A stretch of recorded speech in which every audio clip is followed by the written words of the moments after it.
चला तर आज आपण लाल चवळीची अशी छानपैकी भाजी करूया. आता इथं लाल चवळी बघा बारीक असते ही चवळी. हिला ना लसणाचा भरपूर सारा मारा करायचा, म्हणजे भरपूर सारा लसूण टाकला की मग त्याचा गोडपणा कमी होऊन मस्त तिखटपणा होतो. ते तर मी काळं वाटण करून घेतलेलं आहे. तेलामध्ये लसूण, जिरा, मोहरी तुम्ही टाकू शकता, पण मी इथं लसूण आणि वाटण टाकून घेतलेलं आहे आणि लाल चवळी टाकून घेतलेलं आहे. ते तर छानपैकी परतून घ्यायचं तेलामध्ये.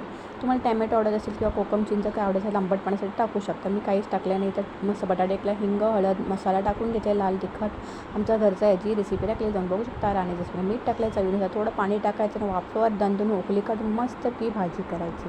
अशी भाजी एकदा करून बघा, तुम्हाला आवडेल. माझ्या रेसिपी आवडत असतील तर लाईक, शेअर, सबस्क्राईब करायला विसरायचं नाही. इथं मस्त दणदून उकळी काढून द्यायची. ही भाजी तुम्ही चपातीबरोबर, भाकरीबरोबर, भाताबरोबर कशाबरोबर खाऊ शकता. थोडाशी रस्सा ठेवायचा म्हणजे चवीला एकदम छान लागते लाल चवळी. याच्यात तुम्ही कढीपत्ता, कोथिंबीर पण भरपूर सारं टाकू शकता.